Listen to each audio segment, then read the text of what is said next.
बता दीजिए आप लोग की मांग क्या है? 20 दिन से अनशन में है सरकार, लगता है कि सुन लेगी। अभी तक आप मांग नहीं जान रहे नहीं, थे। मांग देखिए, बिहार के जो गर्दनी बाग है, अभी आपको पूरे अलग अलग जगहों पर अलग अलग पूरे एक लाइन से टेंट लगे हुए हैं, लेकिन सबसे जो पहले आंदोलन शुरू हुआ था, ये आज 20वां दिन है भैया का। 20 दिन से भूख हड़ताल में है। भैया थोड़ा सा शॉर्टकट में बता दीजिएगा आप लोग का मांग क्या है? देखिए, हम लोग की मांग है 2018 टेबल 3A के तहत असिस्टेंट प्रोफेसर बहाली करने की। हम लोगों की मांग है उम्र सीमा 43 से बढ़ा के 55 करने की। हम लोगों की मांग है बिहार के सभी परीक्षाओं में डोमिसाइल नीति लागू करने की। हम लोगों की मांग है अतिथि प्रोफेसरों को नियमित करने की। यही मांगों को लेकर। बात बताइए, आप 20 दिन से भूख हड़ताल में है, लगता है कि सरकार ही सुन लेगा आप लोगों को भूख हड़ताल करने की? अरे ये गूंगी बहरी तनाशाह निरंकुश सरकार है ही, लेकिन लड़ना है, संघर्ष करना है। चलिए हमारे साथ एक और भैया, क्योंकि भैया से ज़्यादा बात इसलिए नहीं करेंगे कि 20 दिन से भूखे प्यासे हैं और यहाँ बिहार की गर्मी का भी तो बात ही क्या करना है, गर्मी तो हाई लेवल में है। भैया आप लोग जब आंदोलन आप लोग कर रहे हैं, मेन मुद्दा क्या है? क्या लगता है कि सरकार मांग आप लोग को मान जाएगी? बिल्कुल सरकार को तो हमारी मांगों को मानना ही पड़ेगा और हम लोग बिल्कुल जायज़ मुद्दे पर हैं। एवं बिहार के तमाम नौजवान छात्र जो भी हैं, बहनें भी हैं, बहुत सा यहाँ पे जो इस हायर एजुकेशन से जुड़े हुए हैं, जो PhD डिग्री धारक हैं, गेस्ट फैकल्टी हैं और जो रिसर्च स्कॉलर हैं, ये सारे लोगों की मांग है। हमारा बिल्कुल उचित मांग है। हम UGC की नॉर्म्स की बात कर रहे हैं। हम PhD जो हम रिसर्च करते हैं, हम जो मेहनत संघर्ष से उसको प्राप्त करते हैं, हम उससे जो हमारा स्थान प्राध्यापकों की बहाली में होता है, स्थायी नियुक्ति में, हम उसकी बात कर रहे हैं। हम कोई फालतू टाइप का बात नहीं कर रहे हैं। हम रेगुलेशन 2018 टेबल 3A का मांग कर रहे हैं, उसको बहाल किया जाए। 2026 रेगुलेशन को रद्द किया जाए, हमारा मामला ऑटोमेटिक सॉल्व हो जाएगा। लेकिन सरकार जो है, राजभवन से वार्ता भी हुई, गए थे हम लोग, लेकिन कोई बात सकारात्मक नहीं हो पाई उस समय वहाँ पे। उसके बावजूद हमारा साथी जो हमारे भाई हैं कुमुद पटेल जी, आज 20वां दिन आमरण अनशन का है और हम तमाम बिहार के विश्वविद्यालय महाविद्यालय से जितने भी विश्वविद्यालय के रिसर्च स्कॉलर हैं, PhD डिग्री धारक हैं और आपका गेस्ट फैकल्टी हैं, जो अन्य बिहार के अलग अलग महाविद्यालय में सेवा दे रहे हैं, तो सभी लोग इस धरना को समर्थन किए हैं और सभी लोग की जायज़ मांगे हैं। अब बताइए कि गांव की गलियों से चलकर सामान्य घर का बच्चा, गरीब गुरुओं का बच्चा इस हायर एजुकेशन डिग्री को प्राप्त करता है, लेकिन दुर्भाग्य कितना है इस प्रदेश के लिए कि हायर एजुकेशन जो प्राप्त करता है बच्चा अपने गांव से चलकर, आज उसको आमरण अनशन पर बैठना पड़ रहा है, रोड पर आना पड़ रहा है। कल प्रोटेस्ट भी था हम लोग का। हम अपनी बातों को लोकतांत्रिक तरीके से रखने का काम किए। हम लोग मार्च निकाले थे, लेकिन राजभवन की ओर हम लोग जा रहे थे, लेकिन राजभवन जाने से हम लोग को रोक दिया गया। R ब्लॉक चौराहा पर बैरिकेडिंग कर दिया गया, लेकिन फिर भी अपने धरना स्थल पर R ब्लॉक पर ही हम लोग डटे रहे और अपनी आवाज़ों को बुलंद करते रहे, अपनी मांगों को सरकार से मांगते रहे। हमारे साथी डेलीगेट्स गए थे वार्ता के लिए। सरकार उच्च शिक्षा के पदाधिकारी, उन्होंने यहाँ आश्वासन दिया है कि आपकी मांगें जायज़ हैं और इस पर माननीय मुख्यमंत्री और माननीय राज्यपाल महोदय से हम बात करेंगे और जल्द ही आप लोग से संवाद का रास्ता निकाला जाएगा। तो आपको नहीं लगता है कि 20-20 दिन भूख हड़ताल करना पड़ रहा है? 20 दिन के बाद अभी आप लोग शांतिपूर्ण से कर रहे हो सकता है कि इसी तरह के आश्वासन मिलते रहे, लेकिन आप लोग को लगता है कि आश्वासन में आश्वासन आप लोग का काम हो जाएगा? देखिए, आपने एक बात कहा शांतिपूर्ण तरीके से। हम लोग कोई रोड टाइप का आदमी नहीं है, रोड छाप टाइप का। ये जितने भी यहाँ पे अभी रात का समय है, दिन में जब आइएगा तो यहाँ पे सारे प्राध्यापक लोग हैं, रिसर्च स्कॉलर हैं और PhD डिग्री धारक हैं। आप भी जानते होंगे कि ये किस लेवल के लोग होते हैं। तो हम अपनी बात को शांति तरीके से, हम अपनी बात को इस लोकतंत्र में लोकतांत्रिक तरीके से रख रहे हैं।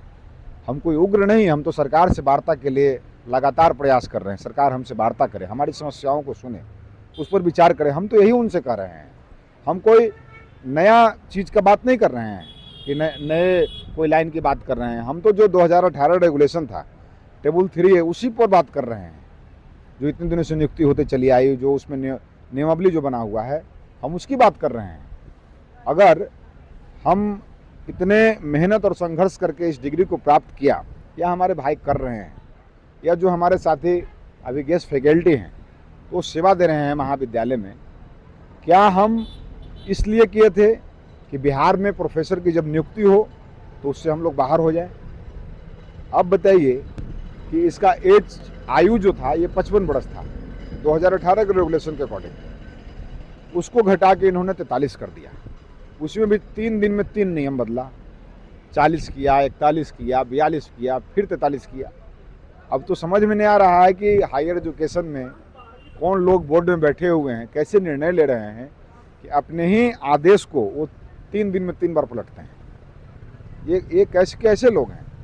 महामहिम राज्यपाल महोदय से हम तो आज भी आग्रह करते हैं और उनसे निवेदन कर रहे हैं कि आप एक्सपर्ट को जो बैठाइए तो वैसे जानकार लोग को बैठाइए जो इसके हायर एजुकेशन और यूजीसी नॉर्म्स के बारे में उनको मालूम हो, पीएचडी के बारे में मालूम हो, रिसर्च के बारे में मालूम हो, और जो गेस्ट फैकल्टी हैं उसमें एक नॉलेजेबल व्यक्ति को बैठाइए उसमें, ताकि सही निर्णय हो, बच्चों के हित में निर्णय हो। बच्चे आपसे कोई गलत डिमांड नहीं कर रहे हैं। आप लोग का आंदोलन का सपोर्ट किस तरह से मिल रहा है? बाहर के लोगों से मिल रहा है कि केवल स्थानीय स्तर में ही? नहीं, इस आंदोलन को जो है हम लोग बिहार के तमाम जितने भी यूनिवर्सिटी और विश्वविद्यालय महाविद्यालय हैं, इसमें जो रिसर्च स्कॉलर हैं, जो पीएचडी डिग्री धारक हैं, जो गेस्ट फैकल्टी हैं, इनका भरपूर सहयोग मिल रहा है और वो समय यहाँ पे रहते हैं। दिन में अगर आइएगा तो हमारी संख्या सैकड़ों के ऊपर रहती है। हम लोग यहाँ 200-300 की संख्या में रहते हैं। तो हम कोई बाहर से किसी का कोई समर्थन नहीं हमारा है। हम अपनी लड़ाई अपने खुद लड़ रहे हैं और लड़ाई को मजबूती से लड़ रहे हैं। और हमारा भाई जो कुमुद पटेल हैं, आप 20 दिन से ये भूखे बिना खाए पिए यहाँ पे पड़े हुए हैं। इनके कदमों से कदम मिलाकर हम लोग चल रहे हैं। बिहार के तमाम विश्वविद्यालय और महाविद्यालय के लोग, जो भी रिसर्च स्कॉलर, पीएचडी डिग्री धारक और अतिथि शिक्षक हैं, ये इनका बिल्कुल कंधे से कंधे मिलाकर चल रहे हैं, कदमों से कदमों मिलाकर चल रहे हैं। साथ ही भी हमारा इनको भी हम इनके प्रति आभार व्यक्त करते हैं। बात बताइए, आप बोल रहे सरकार हमारी बात मान जाएगी क्योंकि हम रोड छाप वाले लोग नहीं है। 20 दिन आंदोलन के हो गए, 20 दिन से मतलब भूख हड़ताल में, क्यों नहीं सरकार को तो मान लेना चाहिए ना, क्योंकि आपकी मांग भी तो जायज़ है। हमारी मांगें बिल्कुल जायज़ है। सरकार के लोग, काफ़ी लोग यहाँ पे आए, लेकिन कहीं ना कहीं कन्फ्यूजन हो जा रहा है। हमारी बात मजबूती से ऊपर पहुँच नहीं पा रही है। लेकिन जैसे आप मीडिया के हैं लोग, और भी मीडिया के लोग यहाँ पे आए, मैं आप लोगों को भी धन्यवाद देना चाहता हूँ कि हमारी बात को आप लोगों ने प्रखरता से उठाया। काफ़ी मीडिया के साथी यहाँ पे आए, वो लगातार न्यूज़ को फ्लश कर रहे हैं, लगातार सरकार को बोल रहे हैं, उनके अधिकारियों से पूछने का काम कर रहे हैं। तो हम तो उम्मीद पर तो बहुत कुछ जीता जा सकता है, और उम्मीद के कारण ही आज हमारा भाई यहाँ पे आमरण अनशन पर बैठा हुआ है।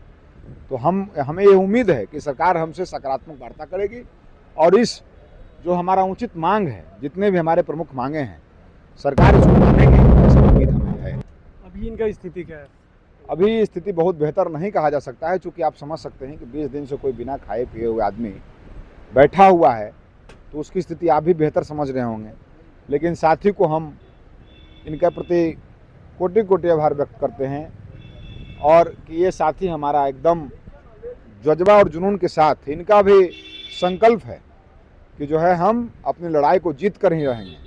ये कल प्रोटेस्ट में भी शामिल वहाँ पे हुए थे, और वहाँ पे भी अपनी आवाज़ों से, बुलंद आवाज़ों से अपनी बात को इन्होंने उठाया। वहाँ पे मांग। आखिरी सवाल, अगर सरकार आप लोग की बात नहीं मानी, इसी तरह आप लोग बैठे रहे, तो फिर क्या करेंगे आगे?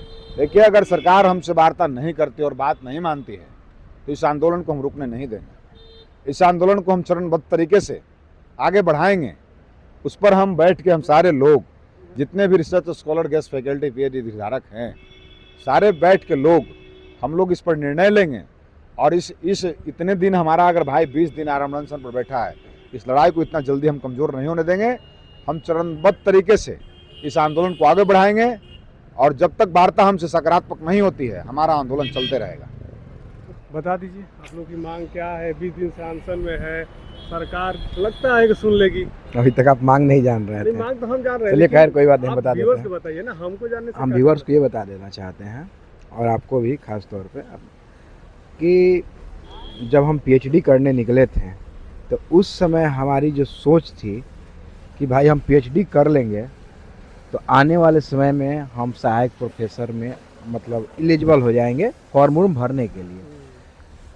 और जैसे ही मेरा मतलब पीएचडी पूरा होने वाला हुआ, तैसे ही जब बहाली आई, बहाली आने वाली है, एक तो गेस्ट टीचर का वो लोग ले भी लिया जो पूरा ही अवैध है।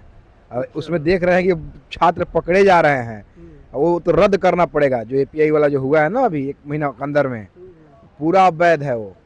हम एक एक मुद्दे पर तर्क संगत बात करना चाहते हैं आयोग से, आइए और बात करिए।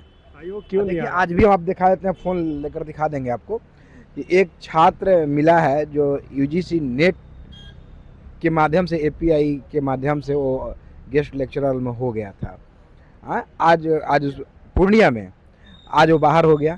तो आप सोचिए क्या कर रहे हैं, वैसे से कितने छात्र मिल गए। हम लोग सभी लोग जो भी मांग कर रहे हैं पूरा न्याय संगत है। आपको हमारी बातें माननी होगी। जो पुरानी नियमावली थी उसे लागू करनी होगी आपको। ये जो नई नियमावली आप आनंद फानंद में 2026 लाए हैं, आप यूजीसी को बाईपास, यूजीसी के रेगुलेशन को बाईपास नहीं कर सकते हैं। जिस तरीके से आपने यूजीसी के रेगुलेशन को बाईपास करने का काम किया है, जो बहुत दुखद है। ये मामला को रद्द होना तय है। आप रद्द कर दिए, नहीं तो कोर्ट में तो पक्का रद्द होगा ही होगा। आप लोग कोर्ट जाएंगे? कोर्ट नहीं, कोर्ट गए हुए हैं मेरे कुछ साथी, हम लोग नहीं गए हुए हैं, कुछ साथी हमारे कोर्ट भी गए हुए हैं। लेकिन बात ये है कि आप बहाली लाते हैं 10 वर्ष में, 10 वर्ष हो गया है पिछले बहाली का, मतलब क्योंकि 2020 में बहाली जो आई थी वो अभी तक पूरा नहीं हुआ है। आप 10 वर्ष में बहाली लाते हैं और जब बहाली देने की टाइम है तब नियम चेंज कर दिए और उस पर ऊपर से उम्र सीमा भी घटा रहे हैं। और आप इसमें जो आप इंक्लूड किए 10th और इंटर का मार्क्स, तो बताइए हमने 2014 में मैट्रिक, 2012 में समथिंग मैट्रिक पास किया था और 2014 में इंटर। तो आप बताइए 2012 और 2014 के आसपास में उस समय क्या स्थिति थी, हम लोग को क्या नंबर मिलता था? मिलता था नंबर। उसमें एक लड़का फर्स्ट डिवीजन आता था, पूरे गांव में हल्ला हो जाता था कि फलना का लड़का फर्स्ट डिवीजन आ गया है। अब आजकल नंबर का भाई पैटर्न बदल चुका है, आजकल नंबर अच्छे आते हैं। तो हम लोग किस तरीके से, मतलब चाहे अदर स्टेट के बच्चे आएंगे उनका नंबर बहुत अच्छा रहता है। तो कहीं ना कहीं बिहार के साथ अन्याय है, बिहारी छात्रों के साथ अन्याय है। सरकार चुपचाप यूजीसी रेगुलेशन 2018 टेबल 3 लागू करे, यही इसी में। तो चलिए, बिहारी छात्रों के साथ कहीं ना कहीं अन्याय है। अब देखना होगा सरकार इस पर क्या पहल करती है। आप इस खबर को लेकर क्या सोचते हैं, अपनी राय कमेंट बॉक्स में दे सकते हैं और खबर को ज़्यादा से ज़्यादा शेयर कीजिए ताकि हो सके सरकार तक इनकी बातें पहुंच सके। धन्यवाद।